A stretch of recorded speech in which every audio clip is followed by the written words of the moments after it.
We've made incredible progress since 1994, but we cannot let up. Not when 1 in 5 women will be a victim of rape in their lifetime. Approximately 1 in 5 women. 1 out of every 5 women. 1 in 5 women are victims of assaults while at college. More than 1 in 4 undergraduate women. 1 in 4 female undergrad students. 1 in 4 young women is assaulted, and society still asks, what was she wearing? When it comes to sexual assault, rape, and false rape, definitions are really fundamental. However, the significance of definitions is not uniform in all the contexts listed above. Particularly, definitions are more fluid when it comes to sexual assault and victimization as outlined by UN Women in their annual reports, subsequently widening the scope to include even staring as an approach to getting the highest number possible, while the same definitions are rigid in determining what constitutes false rape or sexual assault allegations, effectively narrowing the scope to the smallest of details to get the smallest number possible. The statistic that 1 in 5 women are or will be a victim of sexual victimization has been widely used by mainstream media outlets, politicians, and other stakeholders. Now, this statistic is a classical case of advocacy research that seeks to draw some type of reaction, which you can agree, has achieved the desired effect. Part of the effect is the panic around sexual victimization, which has resulted in formulating more punitive policies, especially in colleges. The statistic can be largely traced back to the Campus and Sexual Assault Study of 2007 and the National Intimate Partner in Sexual Survey of 2010. Both these studies have serious flaws, according to some critics, that have constantly been pointed out over time. Noteworthy, the Campus and Sexual Assault Study of 2007 was a web-based survey that included 5,446 undergraduate women and 1,375 undergraduate men from 2 universities, one in the Midwest and one in the South. Key point is, undergraduate students. Now, the rates recorded over 4 years are used to predict or paint a picture of a population's entire lifetime.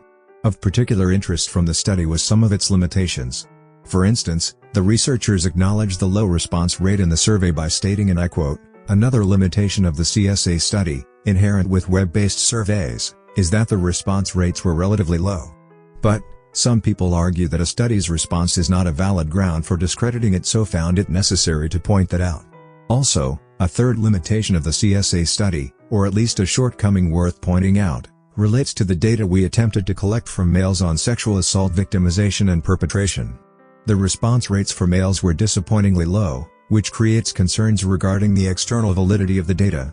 Furthermore, the self-reported rates of sexual assault perpetration were extremely low, particularly when compared with the limited previous studies that have explored self-reported perpetration among university men, which makes us seriously doubt the validity of these data. In explaining the low rates of self-reported perpetration, the study maintains, and I quote, "Perhaps perpetrators were much less likely than non-perpetrators to participate in the survey, which would result in artificially deflated estimates. And, among the males who did participate in the survey, it is certainly possible that some did not respond honestly to the questions about sexual assault. If it is certainly possible that some of the males who responded to the study were not honest, should we also assume that some of the females who responded were also not honest? What does that do to the final outcomes?"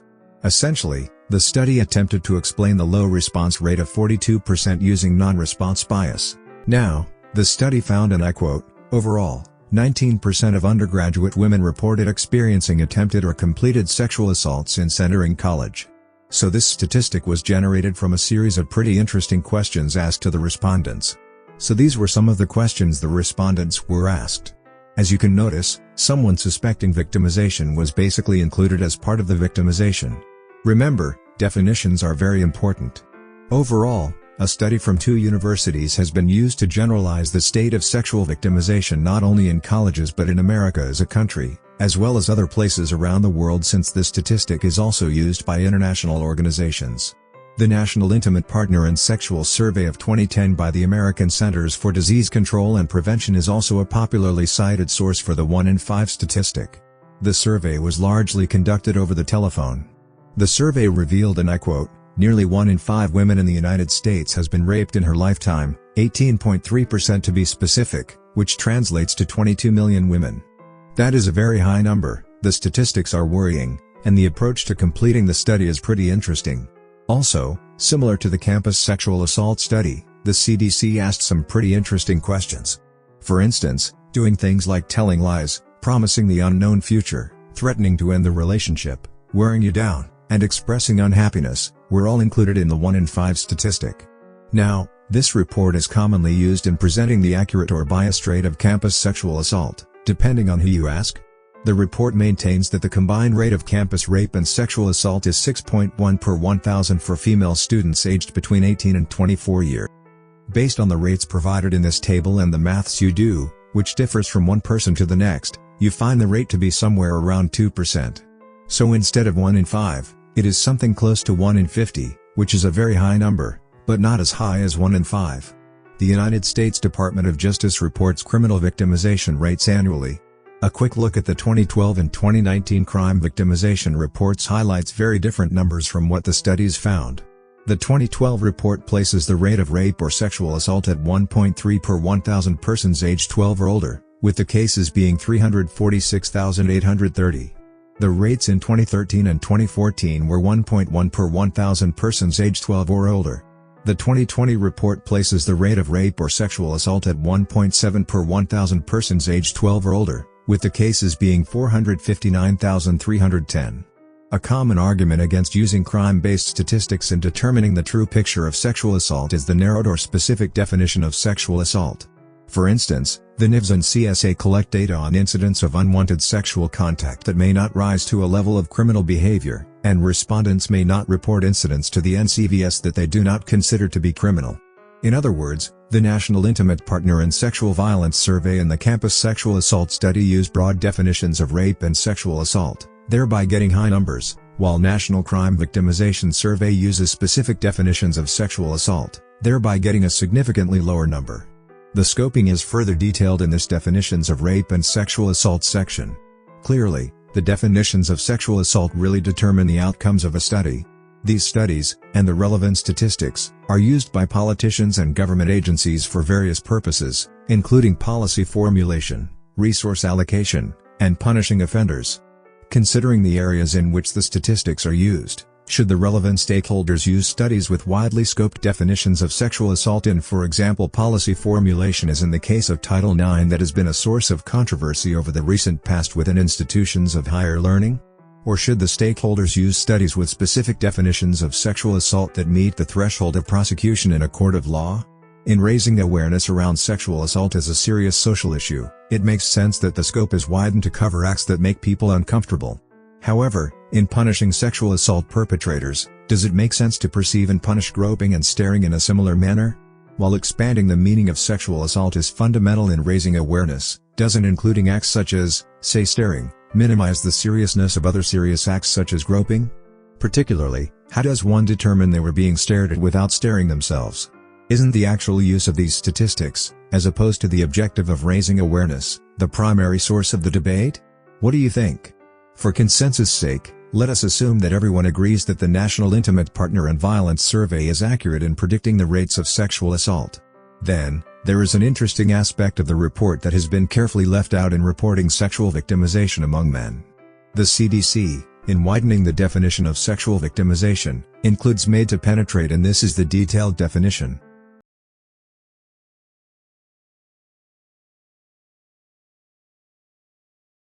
In the results, the rates for rape within the last 12 months when the study was conducted were 1.27 million for women, while made to penetrate RO for women is blank. The estimated number of rape victims for men is blank, but the made to penetrate victims were reported at 1.267 million. Basically, the report found similar rates of sexual victimization among men and women, but why is this almost always ignored and it is part of the same report? In arguing that some sexual assault cases are not reported, hence not documented, do we also count those wrongfully convicted of sexual assault-related crimes?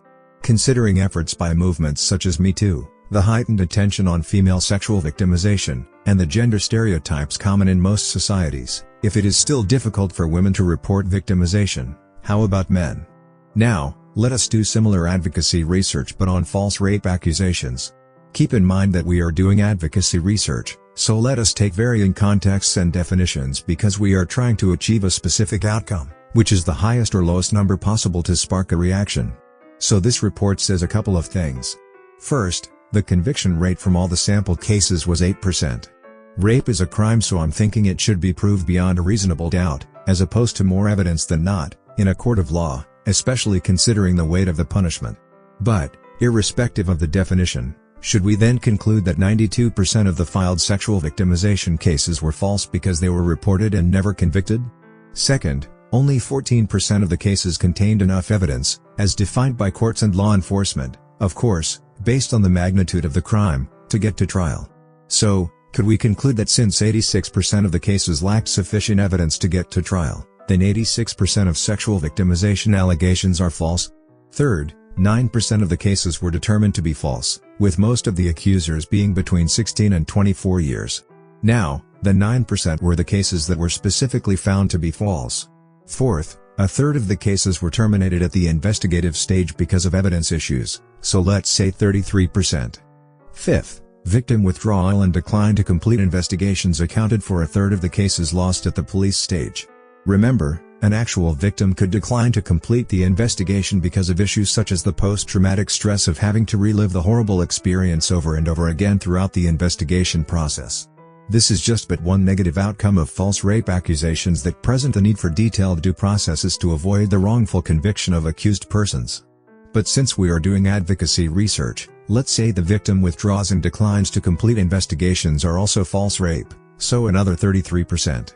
Now let us bundle everything together to widen the scope of what is termed as false sexual victimization allegations and complete advocacy research.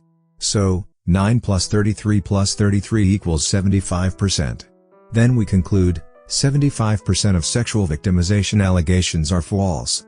How would this be fair with actual victims of sexual assault, especially if we use these statistics in policy formulation and resource allocation? Anyway, do you remember the Ice Bucket Challenge for amyotrophic lateral sclerosis, also called ALS? The Ice Bucket Challenge raised $115 million in 2014 according to the ALS Association. People came together, for a good cause, to do the Ice Bucket Challenge in raising awareness for the condition whose prevalence is 2 per 100,000 according to ALS Association and the mortality rate is 5 per 100,000 deaths according to Johns Hopkins. Depending on the sexual victimization rates of the studies used in the video, sexual victimization is clearly a more serious or severe problem. Now, if people came together for the ALS challenge, doesn't it make sense that people should also come together in combating sexual victimization based on the presented numbers? The primary reason for the disparities in uniting towards the fight against sexual victimization is based on the outcomes of the statistics.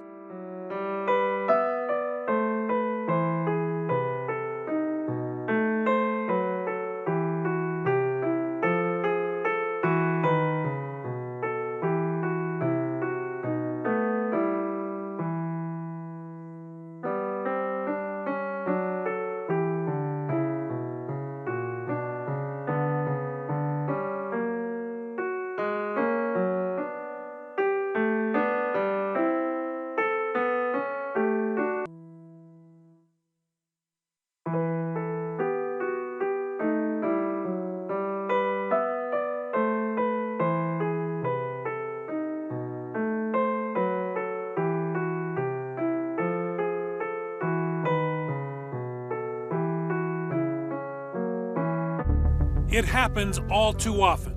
Two college students drinking too much and heading off to have sex. We were just drinking, having a good time. But was the woman in this case, a 19-year-old University of Southern California student, too drunk to give consent? This surveillance video appears to show her making the first move at the college bar Banditos and eventually pulling 20-year-old fellow student Armand Premji toward an Uber. You know, just while we were talking, she put her arms around me. She started kissing me on the neck. We started making out. But the night would end for him with allegations of rape. She ends up in the hospital with alcohol poisoning. A promising college football player's life dreams shattered as he was falsely accused of rape. His accuser, 19-year-old Nikki Iovino, told police that she went to a party where two football players forced her to have sex in a bathroom. She later admitted that she had sex willingly and was afraid that if she admitted that, another student wouldn't want to date her. My life has been altered and shaped in ways that nobody here could have imagined.